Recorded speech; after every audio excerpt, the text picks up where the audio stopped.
Coba bayangin, seorang remaja berusia 18 tahun memutuskan untuk mendaki gunung bersama temannya. Di tengah perjalanan, temannya mengalami cedera dan tidak bisa melanjutkan untuk naik gunung. Karena khawatir dan ingin segera meminta pertolongan, remaja itu memilih untuk turun sendirian terlebih dahulu. Niatnya sih sangat mulia, dia hanya ingin menyelamatkan temannya. Namun, sejak saat itu dia tidak pernah kembali lagi. Namanya adalah Sapik Ridan Ali Razan. Dia hilang di Gunung Slamet, gunung tertinggi di Jawa Tengah. Dan setelah 17 hari pencarian, dia ditemukan. Tetapi dalam keadaan sudah tidak bernyawa lagi, di sebuah jurang yang jauh dari jalur utama. Bagaimana kisah selengkapnya? Simak baik-baik kisah Sapik ini, supaya jadi pelajaran buat kalian, yang terutama hobi naik gunung.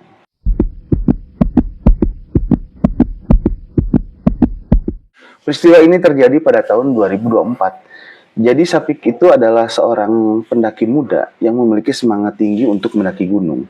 Bersama teman-temannya, dia merencanakan pendakian dengan sistem tektok.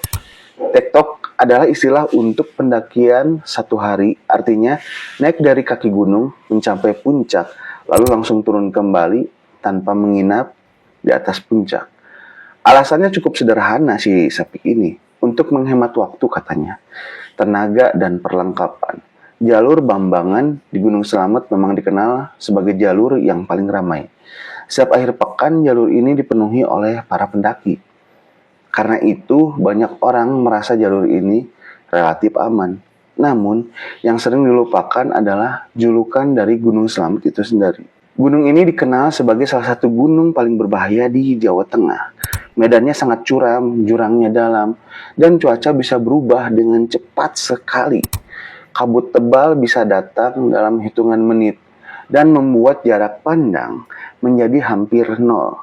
Di usia 18 tahun, keberanian seringkali lebih besar daripada kewaspadaan. Itulah Sapik, jiwa muda menggebu-gebu untuk naik gunung. Memang kalau masih jiwa muda itu meronta-ronta semangatnya dalam hal apapun. Masalah mulai muncul ketika teman Sapik mengalami cedera di jalur.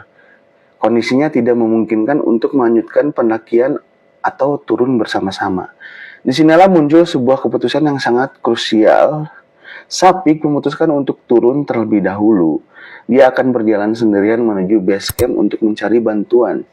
Jika dipikirkan secara logika, ketika seseorang berada di kota, pulang pergi sendirian kemungkinan aman-aman aja.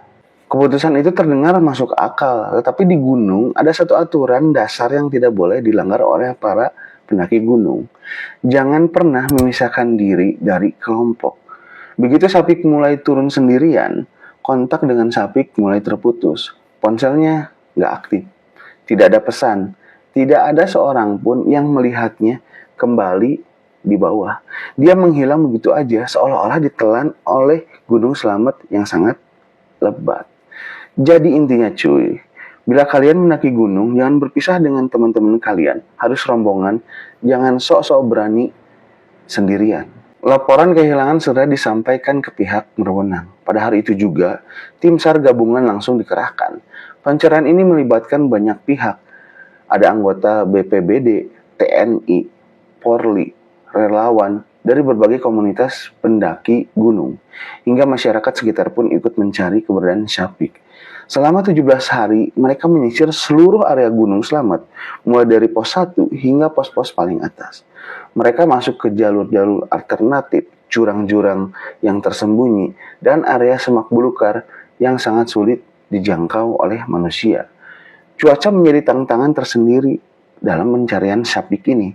Hujan dan kabut tebal hampir setiap hari mempersulit penggunaan drone dan anjing pelacak. Bayangkan, selama 17 hari, setiap hari keluarga menunggu kabar. Setiap hari tim SAR berjuang di medan yang ekstrim. Harapannya hanya satu, menemukan Sapik dalam keadaan selamat, sehat, walafiat. Namun, gunung ternyata menyimpan ceritanya sendiri. Pada hari ke-17 pencarian, tim SAR akhirnya menemukan sesuatu. Titiknya bukan di jalur pendakian normal, tetapi di kawasan Gunung Malang, dekat dengan sebuah area bernama Watu Langgar. Lokasi itu cukup jauh dari jalur yang sebenarnya dilalui Sapik saat turun gunung. Yang ditemukan adalah jasad Sapik. Dugaan sementara menyebutkan bahwa dia tersesat, kemudian terpeleset dan jatuh ke dalam jurang. Ini adalah bagian paling menyedihkan dari seluruh cerita ini, cuy. Sapik berangkat dengan niat baik. Dia ingin menolong temannya, tetapi justru dialah yang tidak bisa pulang ke rumahnya sendiri. Sebuah pengingat bahwa niat baik saja, tanpa persiapan dan kehati-hatian, bisa berujung tragis di alam bebas. Al-Fatihah buat almarhum Sapik. Dari kisah Sapik, ada 3 pelajaran penting yang bisa kita ambil. Yang pertama, mengenai tektok.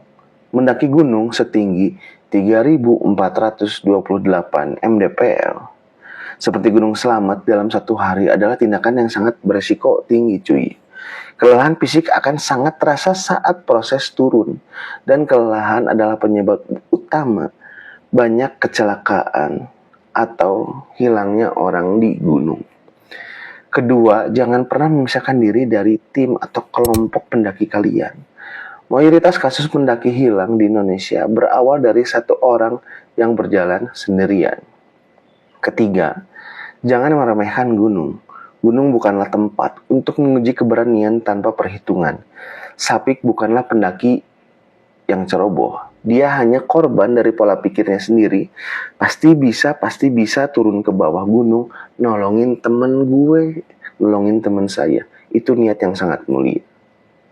Kini namanya menjadi pengingat di basecamp Bambangan. Sebuah pengingat untuk tidak melakukan tektok, tidak berjalan sendirian, dan selalu menghormati gunung.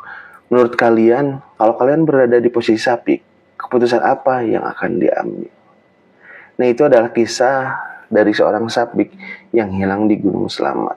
Memang mendaki gunung itu sangat menyenangkan, bikin kita happy. Apalagi kalau kalian emang suka banget dengan mendaki gunung. Tapi kalian harus hati-hati di gunung. Apalagi kalian mendaki gunung belum tahu medan yang kalian lalui.